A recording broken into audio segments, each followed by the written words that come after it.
Longe no coração do Oceano Pacífico, suaves sussurros de vento ultrapassam a ilha de Tinian. Ali, preparava-se uma operação que mudaria para sempre o curso da história. Era um assunto secreto, ninguém sabia qual arma logo despertaria no céu. A bordo do bombardeiro B-29, escondiam-se segredos de que ninguém desconfiava. Era uma máquina gigantesca, com mais de 2 metros de comprimento em sua roda, pesando cerca de 4,5 toneladas, avaliada em 2 bilhões de dólares. Centenas de milhares de pessoas trabalharam na sua criação, empenhando esforço dia e noite. E, finalmente, ela cabia dentro de um bunker, escondida na cabine de carga. Era a lendária Nina, a primeira bomba atômica da história. Às 2 horas da madrugada, uma equipe especialmente selecionada subiu na cabine. No avião, estava o comandante do esquadrão, o coronel Pavel Tibets, que ainda não sabia para onde seu avião iria. Um dos possíveis destinos era a cidade de Hiroshima, localizada na parte oeste do Japão. Este seria o golpe final, que Estados Unidos acreditavam, encerraria a guerra. Prometeram que, após isso, nada mais aconteceria.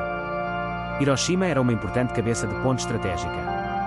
Na cidade, estavam baseados quase 40 mil soldados, e ali se reuniam recursos, armas e equipamentos.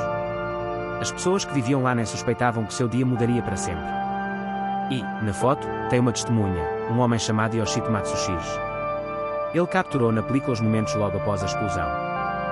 Suas fotos são as únicas provas de medo, morte e inferno que chegaram até lá naquele dia. Podemos ver que tudo começou com uma nuvem de fogo nuclear, símbolo terrível de dor e destruição. Era aquela manhã de 6 de agosto. Na cidade viviam 350 mil habitantes. Nos olhos deles, brilhava o sol, e parecia que tudo seguia normalmente. Os bondes passavam apressados pelas ruas, cheios de passageiros. As crianças iam para a escola, riam e corriam, sem suspeitar do horror que os aguardava. Eu estava no segundo andar de um prédio de escritório de poupança. Abrimos as janelas, olhamos para a rua e nos dissemos, que dia lindo. De repente, tudo mudou num instante. Eu tomava café no restaurante favorito, como de costume. Nesse exato momento, entraram 3 jovens. Naquele dia, eu não tinha férias. E, às 7h10 da manhã, tudo começou com sirenes de alarme. As pessoas estavam acostumadas com esse som. Sabiam que uma sombra cinza surgia no céu, um bombardeiro. Sobre a cidade, voavam centenas dessas máquinas. Ninguém prestava muita atenção. O sol brilhava intensamente e o céu era azul. Naqueles dias, as forças de ataque aéreo pareciam parte inofensiva do ar. Voavam alto, com contornos que pareciam desenhados em prata. Quando eu caminhava pela rua, de repente, ouvi um estrondo forte. O barulho quebrou repentinamente o silêncio da cidade. Pedras, vidros e poeira caíram em meu rosto. Uma chama entrou pela janela. Tentei me proteger com as mãos. Lembro-me de ter visto uma bola de fogo no céu, mais perto do hospital de Fukushima. Naquele instante, ocorreu uma explosão. Vi a ogiva cair justamente por cima de mim. Às 8h15 da manhã, a Nina explodiu. A explosão aconteceu a 2.000 pés de altura sobre Hiroshima. Este momento é chamado de ponto de hipocentro, o local da explosão zero. A luz iluminou o céu com um clarão nuclear. Parece que até o que estava dentro foi instantaneamente reduzido a cinzas. A radiação radioativa se espalhou de forma instantânea. As pessoas que estavam dentro do raio de contaminação não tiveram tempo de entender. Seus corpos foram atingidos por uma onda de morte. No centro da explosão, a temperatura chegou a 6.000 graus Celsius, como a superfície do Sol. Tudo o que estava por perto virou carvão. As pessoas desapareceram no calor, como se simplesmente fossem queimadas vivas. Uma onda rasante avançou com força terrível. Um vento atingiu quase milhas por hora. Tal fluxo de ar pode destruir casas, derrubar corpos, demolir tudo ao redor. No vórtice de poeira, vapor e partículas radioativas, começou a se formar um gigante cogumelo, símbolo dessa catástrofe, elevando-se a 7,5 mil de milhas no céu. Parecia que envolvia a cidade para sempre. Não existiam mais aquelas ruas, aquelas casas onde as pessoas conversavam, trabalhavam e viviam seus dias comuns. Uma única explosão, e tudo mudou num instante. Eu estava bem abaixo da nuvem da explosão. Com tanta força, ela me atingiu que senti como se meu corpo fosse se partir ao meio. No meu bolso ainda estavam alguns cartões, não pensei neles, tudo desapareceu num instante. No próximo momento, perdi a consciência. Provavelmente, fui simplesmente lançado para fora de prazo. Quando recuperei a consciência, tudo ao meu redor estava escuro como uma cova. Eu não conseguia enxergar nem a 100 metros à frente. A cidade inteira jazia em ruínas, marcas da explosão cobriam tudo ao redor, como se uma gigantesca mão as tivesse esmagado. Então percebi que tinha sobrevivido. Quase não havia luz, e eu mal conseguia distinguir o rosto da minha esposa, que estava ao meu lado. Ela segurava minha mão. Então, nenhum de nós foi destruído naquele inferno. 8 dezenas de milhares de pessoas já morreram. Raios de fogo caíam dos prédios, transformando bairros inteiros em uma pilha de escombro queimados. Ao redor de 2,5 km, um cráter. Tudo havia sido destruído, como se uma enorme esteira passasse pela cidade. Era difícil respirar, a fumaça densa, cheia de poeira, engoliu tudo. Pode parecer inacreditável, como alguém poderia sobreviver a uma catástrofe dessas. Percorra as ruas, corpos derretidos, pessoas deformadas, um barro de sangue. O vórtice de fogo queimou tudo ao redor, e o incêndio ardia implacavelmente. Mesmo os valentes perdiam forças, e a fuga se transformava numa corrida com a morte. Eu mesmo vi paredes destruídas, tudo em ruínas. Não há força destrutiva maior. Passou uma hora desde que tudo aconteceu, e eu ainda estou vivo. E isso é um milagre. Quando recuperei a consciência, tudo parecia uma loucura horrenda. O mais assustador era a escuridão. Na cidade, não havia luz nem sombra, tudo estava envolto em trevas. Não conseguia distinguir nem o rosto da pessoa mais próxima. À frente, havia uma neblina, como uma escuridão infinita. Tanta desgraça em um instante. Parecia que minha esposa estava perto, segurando minha mão. Então, ambos sobrevivemos. O vento soprava no rosto, trazendo à memória a tempestade passada, mas tudo era insignificante diante dessa destruição absurda. Já passei por momentos em que parece que tudo está morrendo. Frente aos olhos, o caos e a dor. Mas de repente escutei a voz dela, baixa, mas trêmula de medo. Aqui está o que ficou na memória, essas mãos, pele queimada. Tudo isso. Minutos antes da explosão, estamos comendo o café da manhã. De repente, uma enorme onda de fogo e chamas invade pela janela. Uma grande fenda na parede, um buraco enorme. Onde antes havia uma casa, agora só destroços, cinzas e poeira. Tirei a câmara das ruínas, vesti meu uniforme antigo, que peguei do quartel-general. Rapidamente me preparei e saí para a rua. Queria chegar ao centro do flash, ao epicentro da sepultura. O que ficou lá? Edifícios desmoronando, corpos deformados, feridos, tudo misturado, tudo queimando. Alcancei a câmara e encontrei o botão. Mas então percebi, não vou conseguir tirar a foto. Não agora. Meu coração doeu, os olhos encheram de lágrimas, as mãos tremiam. Por cerca de 20 minutos, não consegui apertar o botão. Só quando as lágrimas secaram, decidi tirar a foto. E imediatamente tirei outra, aproximei um pouco mais, olhei pelo visor, mas tudo ficava turvo por causa das lágrimas. Ainda lembro dessa cena. Era como se toda ela fosse um mal seguramente vivo. Essas fotos, partes de um cenário aterrador. Foram feitas na Ponte Miyuki, 3 horas após a explosão, em 6 de agosto de 1945. Ainda era dia, mas as pessoas já perceberam o que era o inferno criado pelo homem. Essas imagens foram as primeiras na história a mostrar claramente as vítimas da bomba atômica. Esses corpos estavam deitados na ponte, com olhos cheios de medo e dor. Quis que alguém visse seu sofrimento. De repente, ele entendeu, toda a força da explosão era maior que tudo. Ele, o fotógrafo, por acaso, estava exatamente lá, naquele momento. Sua missão era registrar. Nas fotos, dá para ver como todos os feridos olhavam diretamente para a câmara, como se clamando por ajuda. O que ele poderia fazer de verdade? As fotos não são apenas uma joia de desespero ou uma arma poderosa.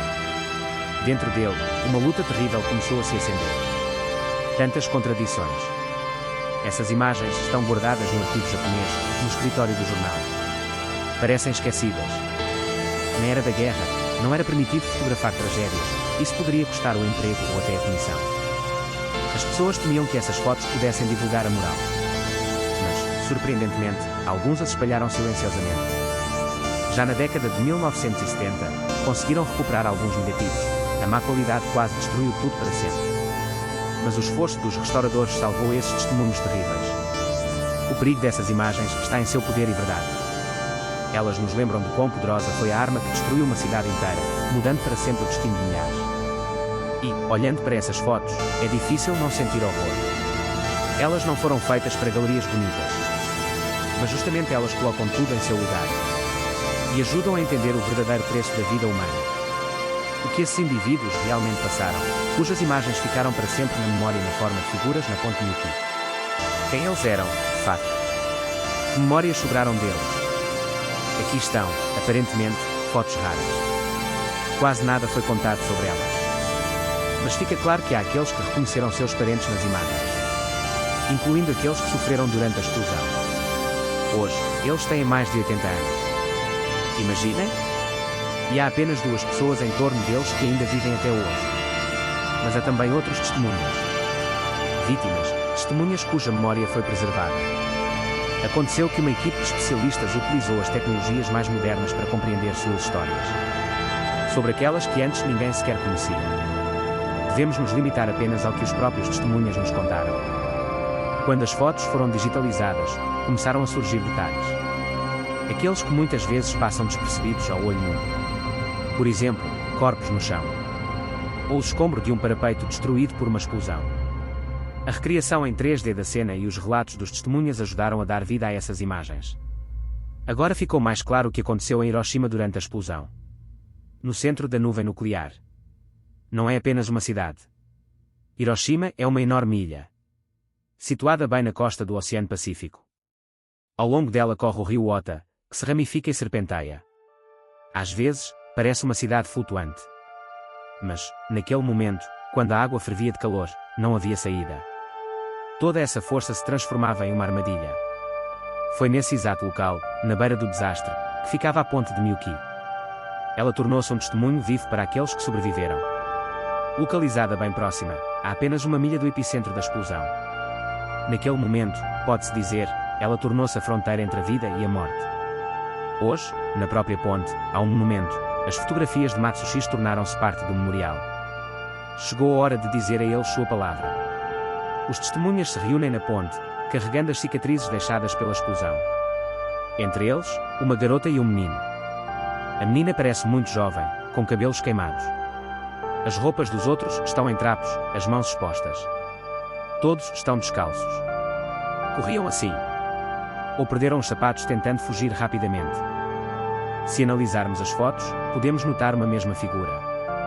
Ela aparece 2 vezes, uma jovem garota de uniforme escolar. Seu nome é Mitsuko Kuji. Em 1945, ela tinha 13 anos. Estudava na 2ª série do ginásio para meninas em Hiroshima. Nas imagens, ela está um pouco mais próxima do epicentro. Hoje, ela tem mais de 80 anos. Ainda vive em Hiroshima. Mitsuko lembra daquele dia, 6 de agosto de 1945. Na foto, ela usa um lenço que sua cousine, que trabalhava na polícia de Yamaguchi, lhe deu. Não faz parte do uniforme escolar. Sua manga está rasgada, o sangue escorre como um rio. Mitsuko lembra, minha amiga se aproximou e agarrou-me. Ela disse, Mitsuko, minha cabeça rachou. O olhar para ela, e também para Mitsuko, está coberto de sangue. Naquele dia, Mitsuko não foi à escola e trabalhava em um banco postal e de poupança por requisição. A onda de explosão atingiu o edifício a 160 milhas por hora. O prédio suportou o impacto, mas todas as janelas foram quebradas. O vidro feriu ela e as amigas, atingindo seus rostos e mãos. Naquele momento, tudo aconteceu muito rápido. Tão rápido que é impossível acompanhar o que ocorre. E o mais aterrorizante, tudo isso fica gravado na memória para sempre. É preciso compreender, aquele dia mudou sua vida. Ao relembrar aqueles momentos, ela conta como foi escapar do fogo. Como correu entre lâminas de vidro quebrado e pânico. E, mesmo após anos, até hoje, essa história ainda toca seu coração. Pois essas coisas, não se esquecem. O centro daquele inferno é um prédio que parecia grudado na terra, na penumbra de chamas e fumaça. Ao redor, a terra levanta poeira, edifícios explodem, destroços voam ao ar. E, nesse caos, 6 meninas atravessam fumaça e fogo.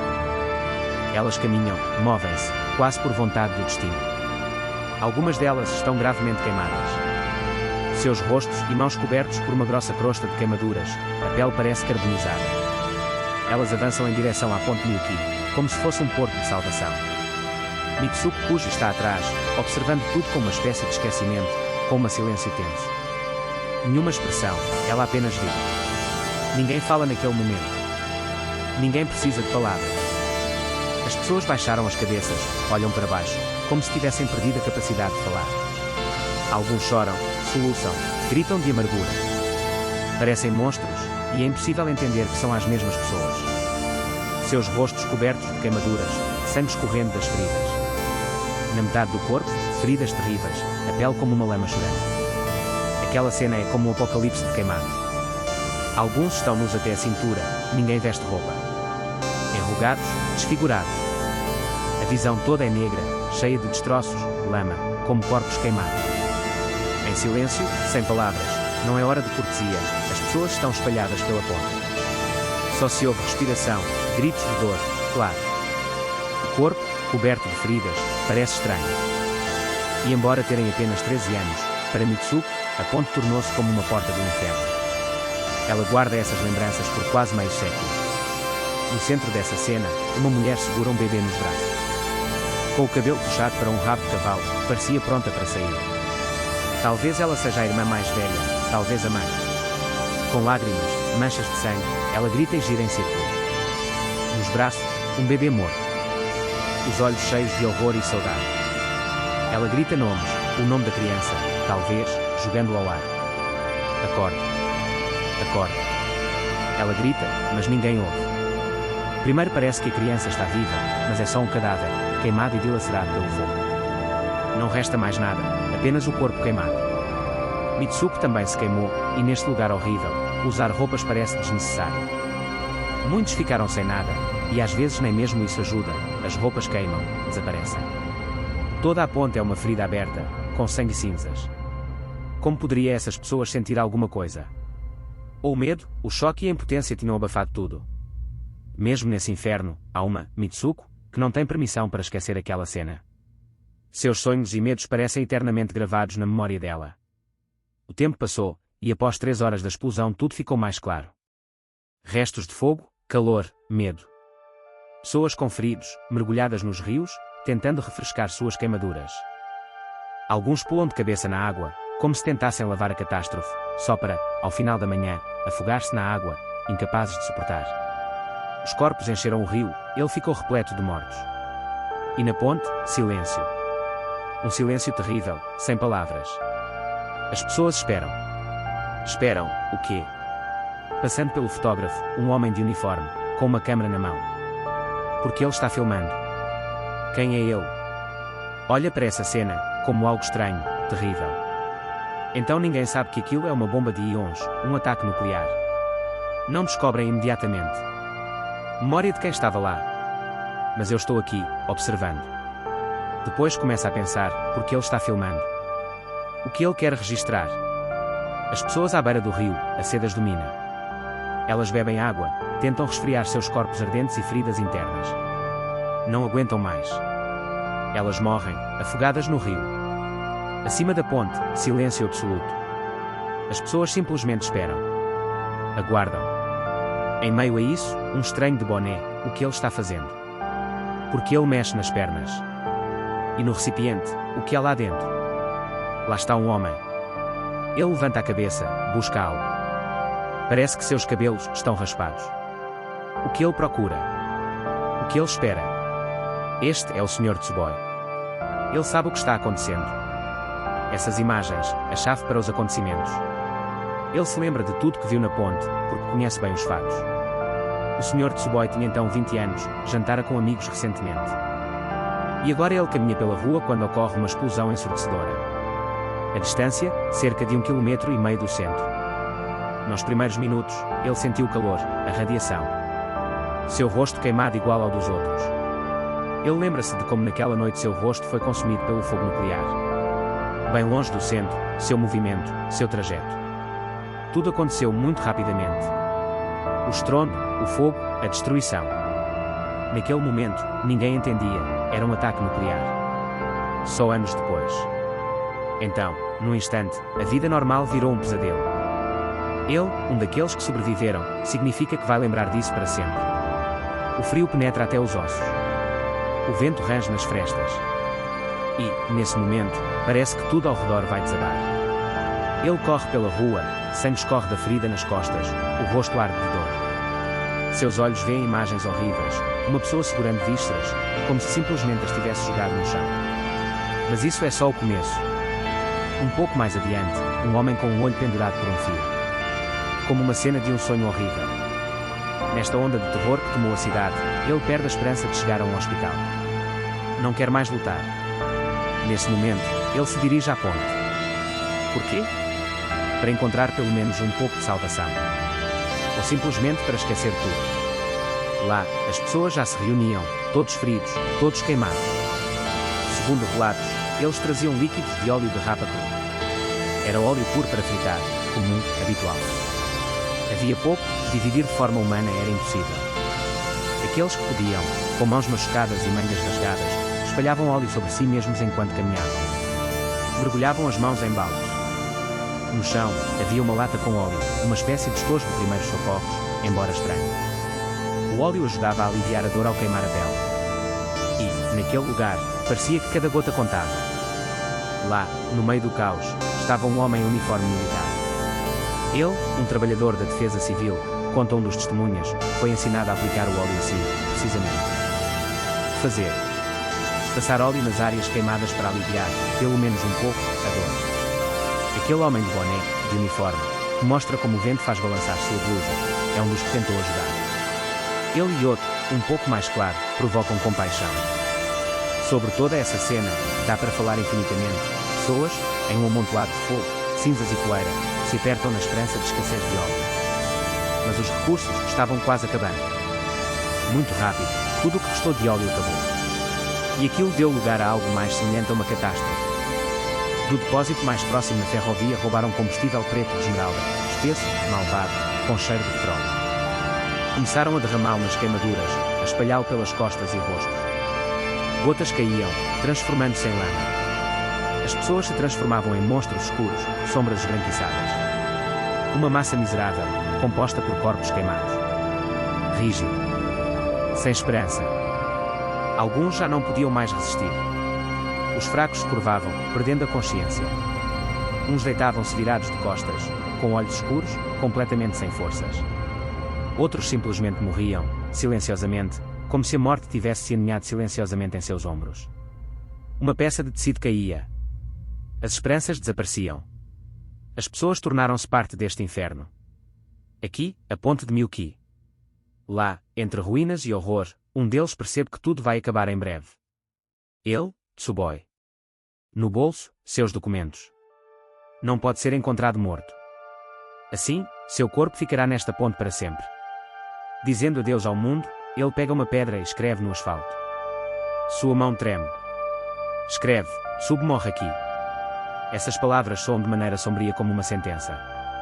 Achava que morreria aos 20 anos. A solidão pesa como um fardo no coração. Ninguém poderá ajudá-lo. Ele está sozinho. Como todos ao seu redor. O pior, aqueles que morreram, permaneceram exatamente onde estavam. Insuportável. Existe uma sensação, como se uma impotência tomasse conta de você. Você cai, incapaz de ajudar. Ainda um pouco, e será o fim. Adeus. Muitos morriam exatamente ali, na ponte. Pobres, feridos, exaustos. Sacos de sangue, golpes, calor. Alguns deles eram jovens ou garotas. Cresceram numa cidade onde tudo desmorona. Os menores, os primeiros a irem para o abrigo. Eles, explodiram, seus corpos minúsculos cobertos de feridas. Muitos pareciam crianças. Uniformes escolares altos em seus ombros, olhando para o céu. De um lado, menino sem camisa e sem cabelo. De terno e chorando. Ele sozinho, porque na verdade todas as crianças deveriam estar escondidas. Estávamos sentados naquela ponte. Alguém ao lado, parece uma colegial ou um garoto. Não lembro quem exatamente. Naquele momento, parecia que todos eram também estudantes. Talvez rostos familiares, talvez estranhos.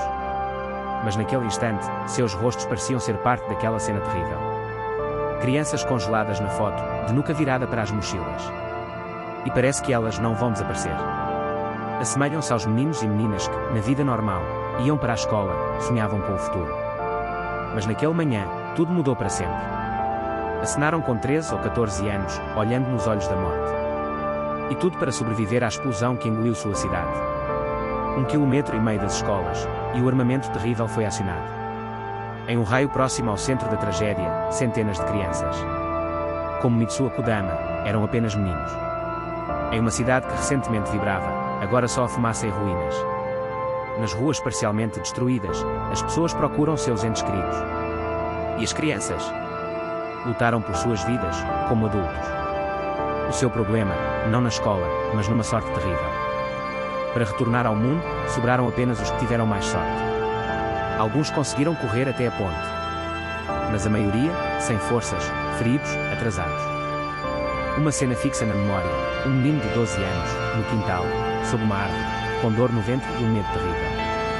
Ele olha para o céu, esperando por um salvamento que nunca veio. A onda de explosão os derrubou ao chão, e até aqueles que sobreviveram levaram ferimentos graves. Caminhavam, sem compreender para onde ir, somente queriam chegar à ponte. Ninguém ensina como lidar com uma dor dessa.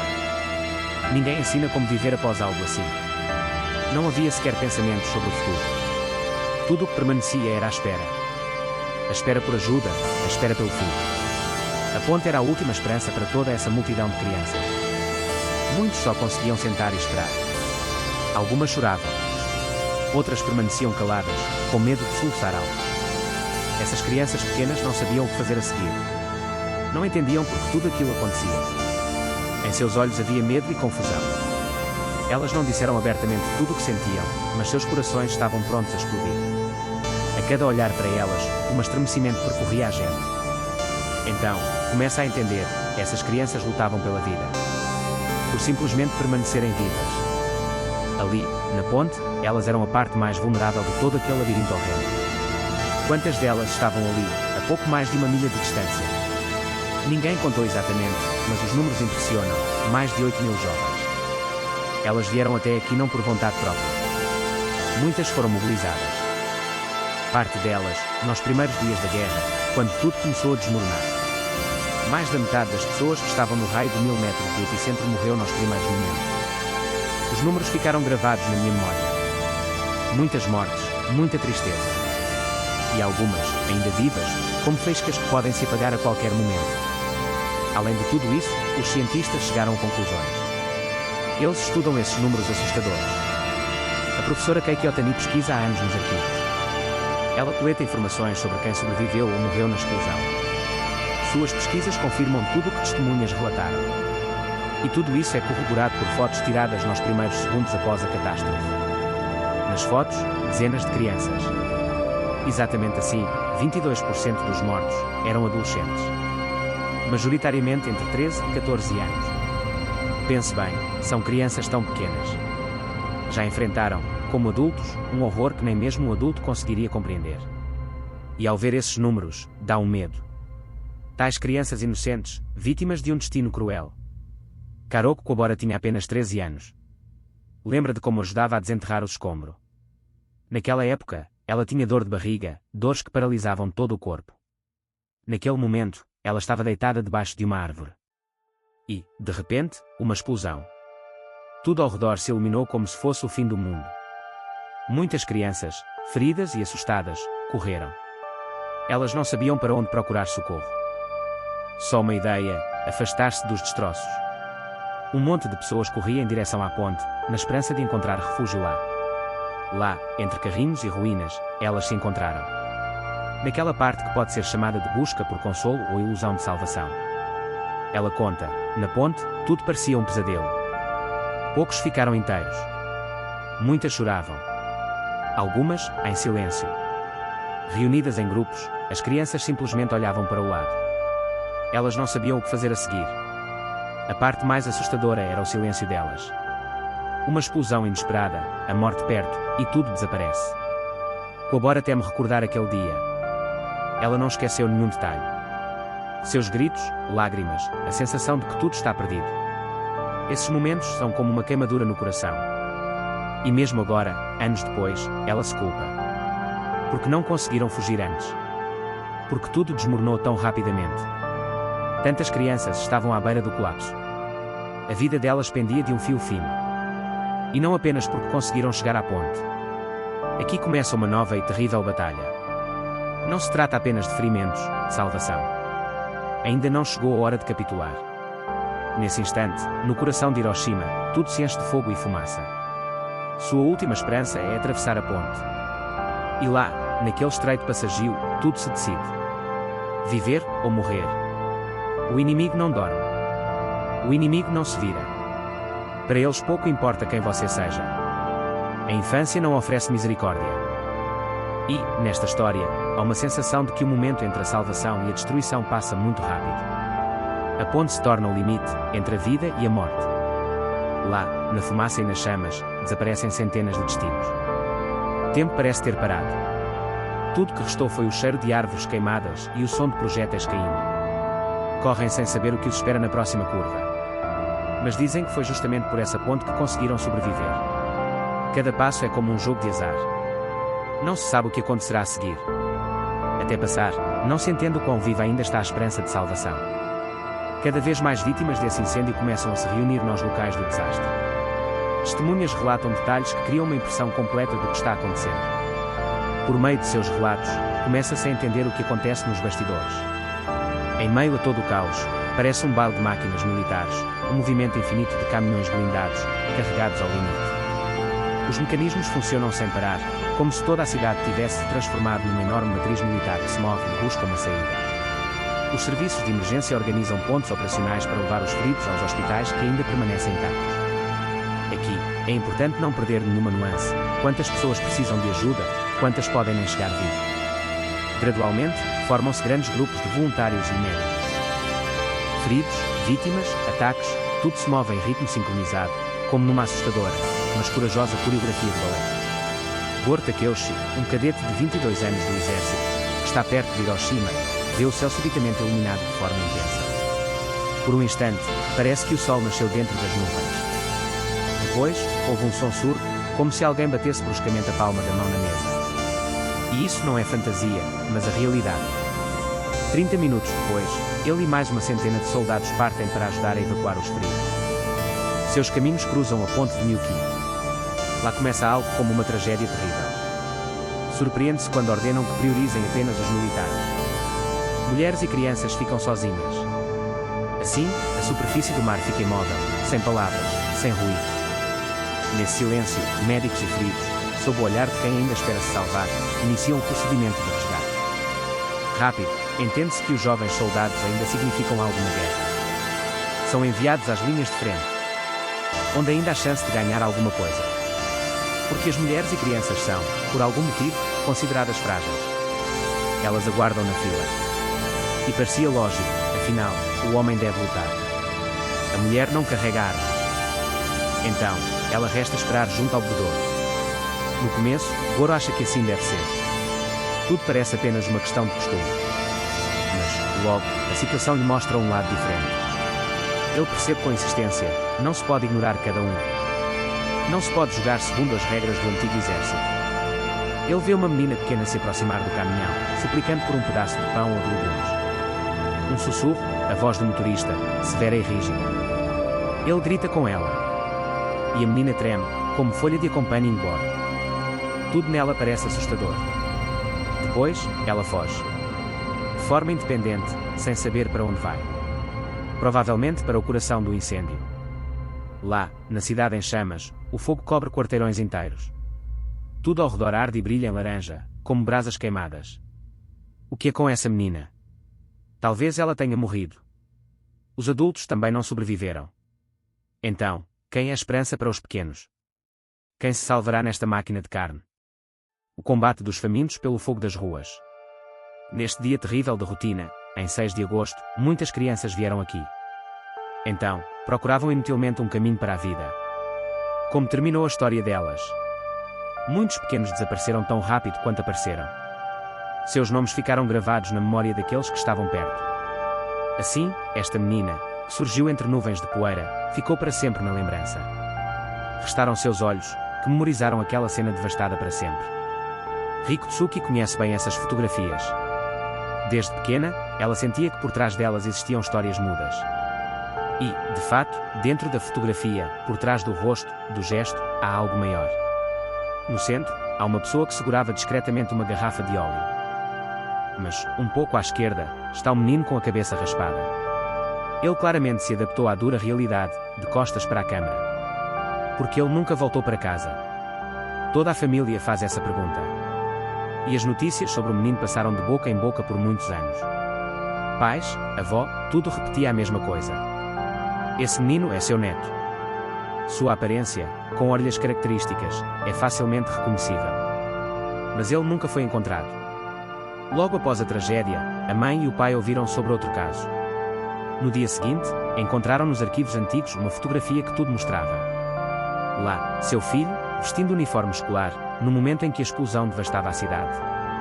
Ele sozinho nas ruas, tentando chegar em casa. Ele está entre cinzas e fumaça, lembrando-se de como seus pensamentos de salvação se misturam com o horror. Essa memória nunca desaparecerá, e no coração sempre restarão perguntas.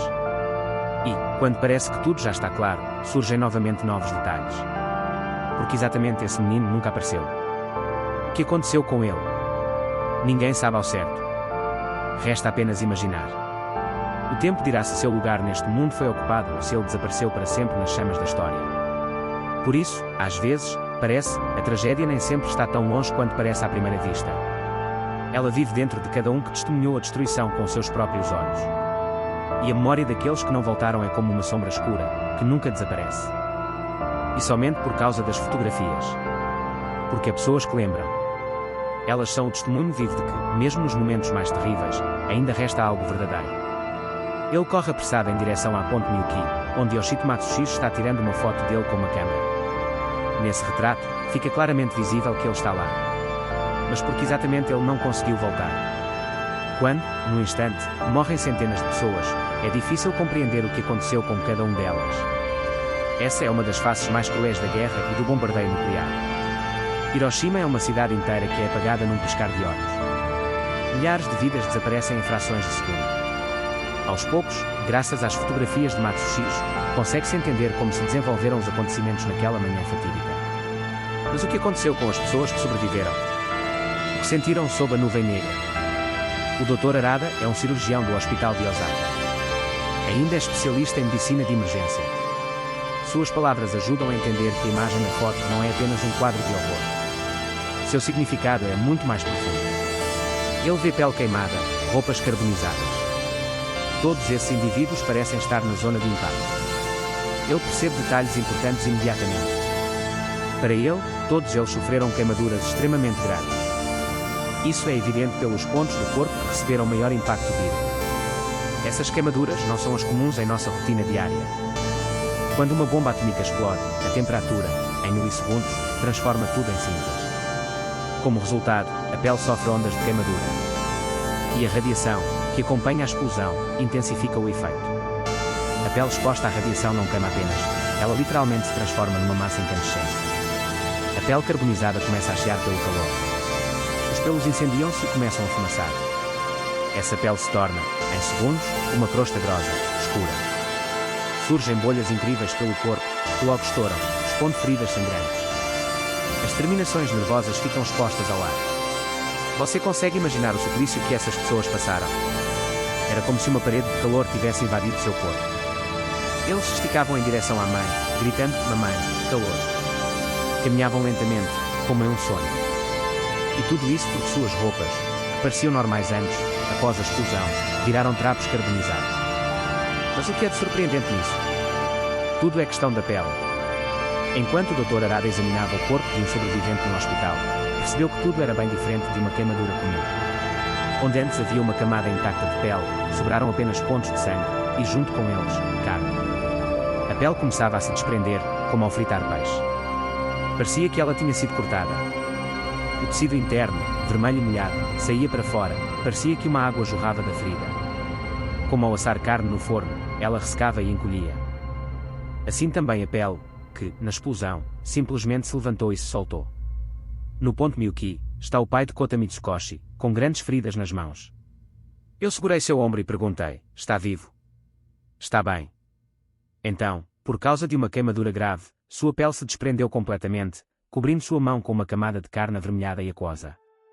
O aspecto era horrível. Suas queimaduras são um exemplo claro do dano causado por armas nucleares. A explosão não cria apenas um incêndio. Ele deixa rastros, como sombras da morte. O mais assustador é que, mesmo que algum hospital tenha ficado intacto, eles trazem feridos tão gravemente feridos que não apenas é difícil curar, mas até entender. Toda a força do impacto é tão intensa que já é difícil de contemplar. O professor Azai é físico. Ele estuda os efeitos da explosão. E seu olhar confirma tudo: o raio de destruição não é apenas uma forma, é um verdadeiro inferno. A explosão cria um campo implacável de morte. Nos arredores, ela parece deixar impressões, na terra, nas paredes, até no asfalto e nas pedras. Onde havia uma pessoa, às vezes, fica apenas sua sombra. Como uma enviada do destino, que revela quem e como sofreu. E até mesmo os edifícios que permanecem de pé estão cheios de marcas de sofrimentos indescritíveis. Queimaduras não são apenas arranhões. São feridas que mudam a pessoa para sempre. E tudo isso acontece em frações de segundos que parecem uma eternidade para os que sobreviveram. Essas memórias não se esquecem. O fogo que queimou tudo que a pessoa tinha. O grito que ecoou nos ouvidos, quando a pele estalara e desprendia, enquanto tudo queimava internamente. O mais assustador é sentir carne, osso e nervos se transformando em cinza em um instante. E entender que pessoas reais passaram por tudo isso, não são personagens de um livro. Elas simplesmente seguiam suas vidas e, de repente, o fim. Não questione porquê. Toda a história é uma lição sobre o valor de cada momento. Isso não deve ser esquecido.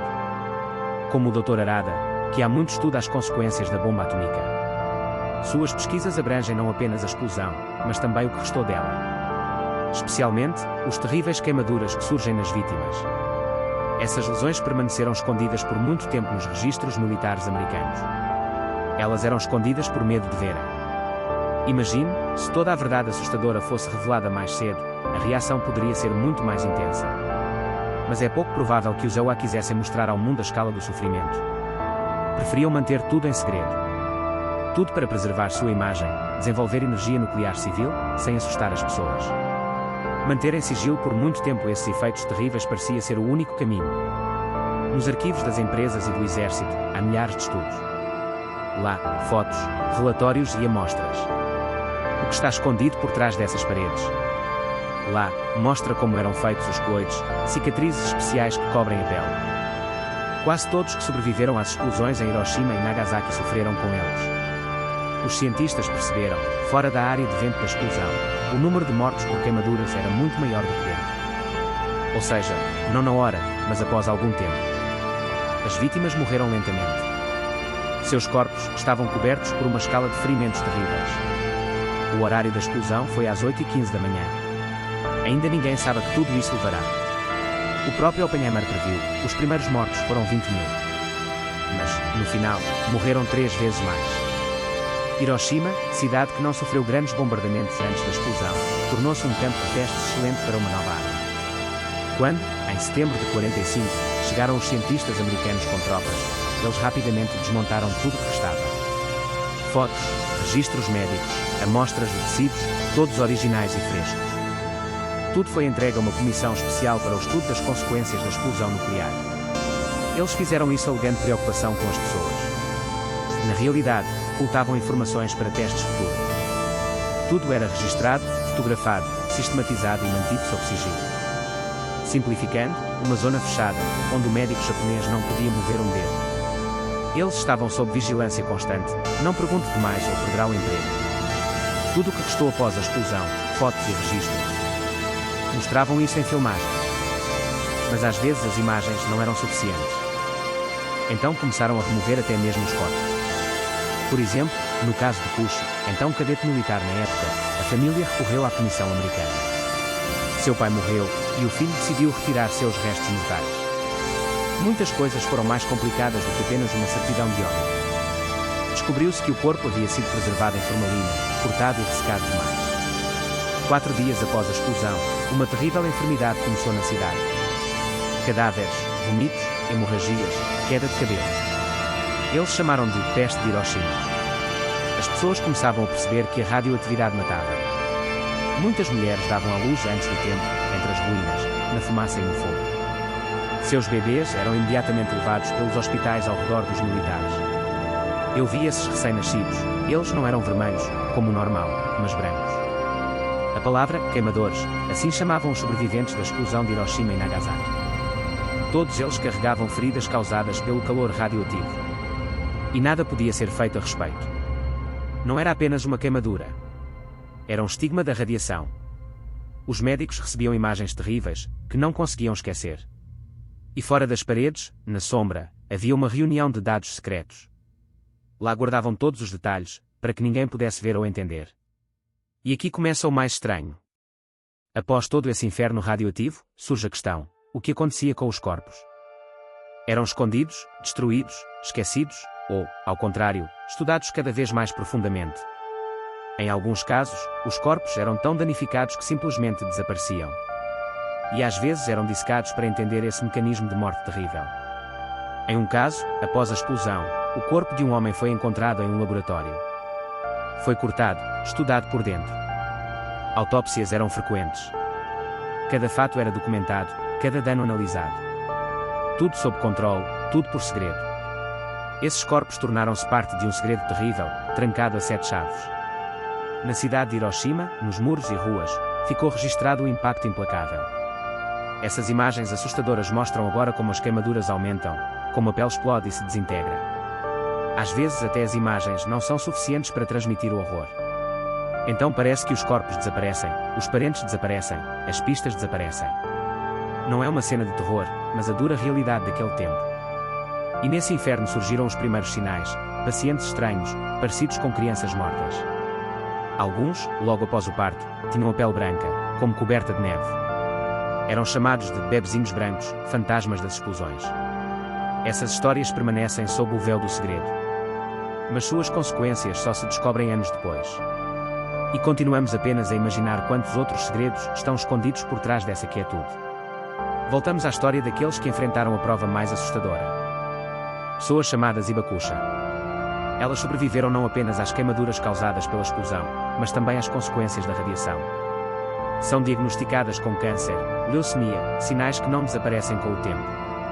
Na sociedade japonesa, o status de Hibakusha garante a elas direito à aposentadoria e ao tratamento gratuito. A assistência é concedida como se isso aliviasse um pouco seu sofrimento. Mas, na prática, isso se torna o começo de uma nova dor. A sociedade passa a temê-las. As pessoas as veem como estranhas. O medo é tão forte que até os parentes começam a evitar contato. Mulheres são acusadas de dar à luz aberrações. Homens são considerados inférteis. O medo se transforma em uma marca que fica para sempre. Elas tentam esconder sua dor, fugir dos olhares ao seu redor. Mas esconder-se é como acrescentar uma ferida à ferida, como se sua dor fosse ficar menor. No fundo, muitos sentem que sobreviveram não por acaso. E agora, precisam esconder a verdade terrível. Nas fotos de Matsushige, às vezes aparece uma mulher que pede para permanecer anônima. Ela está viva, mas não quer se abrir. Porquê? Porque tem medo de ser acusada ou rejeitada. Alguém diz: eu também não queria que alguém soubesse, mas meu irmão insistiu. Ele decidiu que não se podia esconder o fato, já que seu pai aparecia na foto. Antes disso, a maioria dos Hibakusha preferia ficar calada. Tinha medo de que seus filhos e netos enfrentassem preconceitos, fossem olhados com desprezo. As pessoas da ponte de Miyuki também não gostam de lembrar. Para eles, esse lugar não é só um ponto de impacto, mas um ponto de virada. Querem desaparecer na sombra, como se a explosão nunca tivesse acontecido. Algumas pessoas precisam esquecer. Outras, pelo contrário, não conseguem deixar isso no passado. Toda manhã, exatamente no momento em que detonaram Little Boy, um sino toca na cidade. É às 8h15 de cada 6 de agosto que toda Hiroshima para. A cidade se une para lembrar o mundo da paz, do valor da vida. Assim, os sobreviventes lembram a si mesmos e aos outros, não querem que seu sofrimento desapareça sem deixar vestígios. Para Tsuboi, isso não é só memória. É uma missão interior.